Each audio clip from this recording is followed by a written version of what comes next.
Et où ton bouquin, journaliste? Je ferai un bouquin sur la F1 Academy. Mais sachez qu'il se revendique comme le spécialiste numéro 1 français de F1 Academy. Et le seul aussi. Donc, pour quelle année, oui, mais j'ai pas donné non plus une échelle de combien il y avait de spécialistes. Tim, oui. On avait quelque chose de très très drôle, mais malheureusement c'est pas suffisamment drôle. Tu voulais nous parler d'une catégorie d'avenir. Vendu comme ça, c'est très mal vendu. Hein.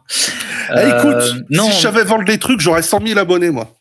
Oui, c'est vrai. Je voulais revenir parce que c'est quelque chose qui a eu, qu'on a beaucoup entendu aujourd'hui et hier même. C'est ce week-end était le lancement de la F1 Academy. C'est une catégorie de Formule 4 exclusivement féminine. Pour faire un parallèle très simple, c'est un peu comme les W Series.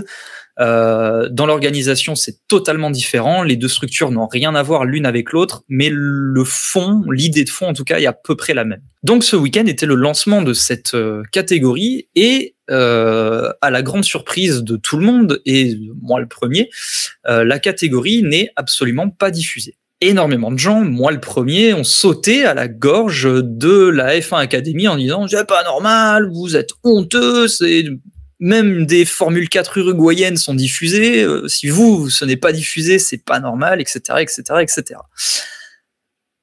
Petit à petit, il y a eu des informations de pourquoi ça n'est pas diffusé. Pour vous expliquer donc rapidement pourquoi la F1 Academy n'est pas diffusée, parce qu'ils n'ont pas les droits. Fin. Ce fut bref. Merci, Tim. Voilà. C'est là quand même le truc vraiment tirage de cheveux, c'est que t'as la FOM qui monte un championnat, littéralement, et ils n'ont pas les droits de ce championnat. Hors blague, je vais développer. Mais le fond, c'est ils n'ont pas les droits. Voilà. Il y a eu donc toute la journée, il y a eu les 3 courses qui étaient condensées aujourd'hui pour des raisons de planning avec le week-end, enfin le meeting sur lequel elles étaient. Les 3 courses étaient condensées aujourd'hui. Tout le long de la journée, on a pu voir des screens qui étaient des jolis screens, pas des photos, comme si c'était filmé. Parce que c'était filmé. Il y avait donc des équipes de télé sur place et sur certaines vidéos, on entendait même un commentateur. Parce qu'il y avait un commentateur. Pourquoi ? Alors, en fait, le championnat qui est là ce week-end, c'est le P9 Challenge, ou le Challenge P9 en français, je ne sais pas comment ça existe, comment ça se traduit, qui lui est diffusé. Donc, il y a sur place des équipes de transmission, de retransmission. Voilà, de retransmission. Le commentateur est là, je pense, pour faciliter après la création de highlights, pour mettre un peu de vie dans ces mêmes highlights, etc., etc. Pour comprendre le pourquoi du comment, il faut partir un petit peu en arrière. Singapour 2022, les W Series disent on n'est pas bien, il nous faut du monde parce que sinon on va mettre la clé sous la porte, là on est dans la merde, etc. Quelques jours après, les W Series disent vous vous souvenez quand on disait qu'on était dans la merde, on est encore plus dans la merde, on est obligé d'arrêter. Suite à ça, les F1 Academy ont annoncé le lancement de leur championnat pour 2023. Or, le championnat aurait dû initialement se lancer en 2024. C'est un membre de l'équipe F1 Academy qui l'a confirmé en disant que oui, le championnat a été lancé à la hâte. Il aurait dû être lancé en 2024, mais il a été lancé 1 an plus tôt pour faire suite au fiasco qu'ont été les W Series. Cette information, on va s'en resservir plus tard. Donc, comme ça a été créé là à la hâte, il a bien fallu les foutre en quelque part ces week-ends de course. Le mettre sur des week-ends de Formule 1, trop compliqué, parce que quasiment tous les week-ends sont bouclés, surtout en Europe, avec souvent de la F2, de la F3, de la Freca, de la Porsche, de tout ce que tu veux. Compliqué de rajouter de la place dans ces week-ends-là quand tu ne l'as pas prévu initialement. Donc, ils ont trouvé d'autres week-ends. Donc, ce week-end, c'était le Challenge P9. La prochaine fois, ce sera la version européenne de la NASCAR. La fois d'après, la Freca, puis le DTM, puis le WEC. Puis rien au Ricard, normalement, Paul Ricard, ça devrait être la seule catégorie présente. Puis la dernière manche en support de la Formule 1. Donc, à part les 2 dernières manches, ce n'est jamais la FOM qui est derrière l'organisation du meeting. La F1 Academy est une sorte de catégorie invitée sur le meeting, en fait. Ce qui fait que il y a deux théories qui sont sorties et qui se recoupent un petit peu. La première, c'est que c'est un problème de contrat entre le promoteur et une équipe de diffusion. Admettons que moi, j'ai un circuit, j'ai beaucoup d'argent, je fais venir des catégories pour un week-end. Je me dis, ce serait cool que ce soit diffusé. Je vais chercher une équipe de prod. Je lui dis, voilà, j'ai de 9h le matin à 17h des courses avec une pause de midi à 14h.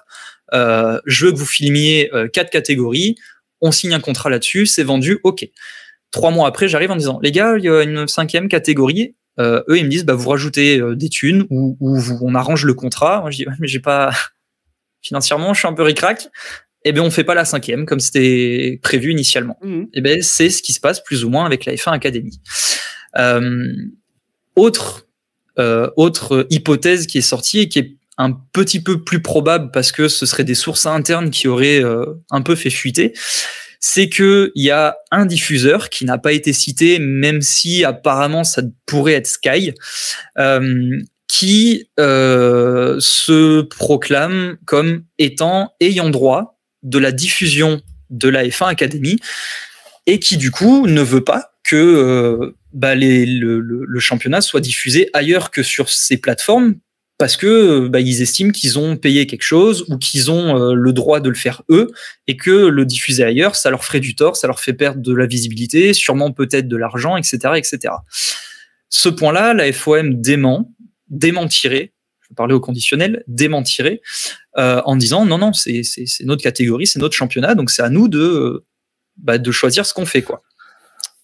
Dans les deux cas, ce qu'il faut comprendre, que ce soit l'option 1 ou l'option 2, c'est que la FOM n'a pas son mot à dire, puisqu'ils sont invités, que c'est une entité tierce par rapport au contrat qu'il y aurait pu avoir entre le promoteur et les diffuseurs, et que ils n'ont pas trop le choix, quoi. Ils auraient pu négocier, ils auraient pu s'asseoir autour d'une table, ils auraient pu, dans le cas de l'option 2, traîner le diffuseur, que ce soit Sky ou quelqu'un d'autre, en justice en disant non, c'est notre truc et tout. Sauf que quand je disais que le championnat avait été lancé 1 an trop tôt, et du coup les équipes légales, les avocats, etc. de la FOM, de la F1 Academy n'ont juste pas eu le temps de créer un dossier et d'avoir ce temps-là de négociation pour avoir quelque chose. Ce qui fait que ils peuvent rien faire en fait. Et je pense honnêtement qu'ils veulent diffuser, et ça se voit dans le fait d'avoir un live tweet, dans le fait de diffuser dès que possible des images, des photos, de dire ce qui se passe, etc. Et puis même dans leur intérêt, ça leur fait de la visibilité, de la com, peut-être même un peu de rentrée d'argent. Donc c'est totalement dans leur intérêt de diffuser. Mais je pense qu'ils ne peuvent pas, tout simplement avec le fait que ils n'ont pas les droits en fait. Je vois dans le chat quelqu'un qui demande pourquoi Sky pense ça. Alors, je sais pas le pourquoi du comment, j'ai pas le contrat sous les yeux, je suis pas en interne, je sais pas du tout. L'hypothèse que moi j'aurais en tête, c'est que peut-être que dans le contrat qui a été signé avec la FOM, Sky a la main mise sur tous les produits propulsés par la Formule 1. Ce qui voudrait dire Formule 1, Formule 2, Formule 3 jusqu'à l'an dernier. Or, la F1 Academy est propulsée par la Formule 1. Si ça rentre dans ce cadre-là, j'ai vu 2-3 personnes évoquer ça aussi sur Internet. C'est pour ça que je pense que l'idée n'est pas tant déconnante. Je pense que si c'est ça qui est la raison, Sky estime que c'est un produit propulsé par la F1. On a signé ce contrat-là, ça rentre dans le contrat, donc on est ayant droit. Là où la FOM dit oui, mais non, mais c'est pas pareil parce que voilà. Conflit d'intérêt juridique, ça se règle en général devant un tribunal et l'une des deux entités donne de l'argent à l'autre et puis le problème est réglé et voilà. Donc voilà, grosso modo, c'est peut-être un peu fouillis. J'essaierai de faire un thread plus clair et plus compréhensible peut-être demain, peut-être lundi ou dans la semaine, je sais pas. Mais grosso modo, s'il y a quelque chose à retenir, c'est que la FOM n'a pas les droits de diffuser son championnat. En tous les cas, ce qui est clair, c'est qu'ils ont été totalement pris de court parce que J-3, quelque chose comme ça. Les comptes, les réseaux sociaux de la F1 Academy ont balourdé comme pas possible des vidéos promotionnelles. Ouais, on a telle voiture et puis il y a tant de concurrentes et puis ça fonctionne comme ça. Il y a 3 courses et ci et ça. Regardez, c'est trop bien. Nous sommes la F1 Academy. F1 Academy ne sera pas diffusée, mais vous pouvez la suivre sur un live. Ouais, merci, James Smith. Ouais, et je dois avouer que c'est la partie que j'aime le moins de Tim quand il devient sérieux, parce que il est pas intéressant, je trouve. Pareil, je vois Bottas dans le chat qui demande si le spectacle aurait valu le coup au vu des retransmissions auxquelles j'ai eu accès. Moi, j'ai eu accès à aucune retransmission. Hein. Si vous voulez faire comme moi et regarder un live timing et suivre sur un Discord, vous pouvez le faire. Hein. Nous, on était avec il y avait 4-5 personnes avec qui on discutait sur un Discord où quand on voyait quelque chose sur live timing, on évoquait des possibilités. Il y en a qui avaient des infos de droite à gauche, qui récupéraient ça dans des médias obscurs, sur des Reddit, auprès de gens qui étaient sur place, etc. Ce qui fait qu'on recoupait les infos et qu'on voyait ou qu'on comprenait plus ou moins ce qui se passait. Et pour répondre à la question initiale, le pire, c'est que oui, ça avait l'air de valoir le coup, en fait. La première course avait l'air vraiment cool, jusqu'à la mi-course, on va dire, où après Marta Garcia qui a gagné, c'est vachement envolé, mais derrière c'était très serré. La course 2 un peu plus calme, mais un peloton assez resserré. Et la dernière course était très sympa, avec une lutte pour la victoire jusque dans les derniers tours, etc. Donc sur le papier, en fait, et ça avait l'air vraiment cool. Et c'est pour ça que c'est d'autant plus frustrant qu'on puisse pas le voir. Alors, je sais pas du tout comment le reste de la saison va évoluer. Très certainement que la dernière manche sera diffusée, puisque en support de la Formule 1, et qu'ils auront là du coup totalement la main mise sur la diffusion et sur ce qu'ils peuvent en faire, puisque ce seront eux les promoteurs. Donc si l'équipe de diffusion de la FOM dit nous on veut être payé plus parce qu'il y a un championnat en plus, la FOM qui va rechigner sur un petit billet à remettre, c'est parce qu'il leur manque des billets, donc il n'y aura pas de souci. Et l'an prochain, normalement, la F1 Academy devrait être diffusée puisque le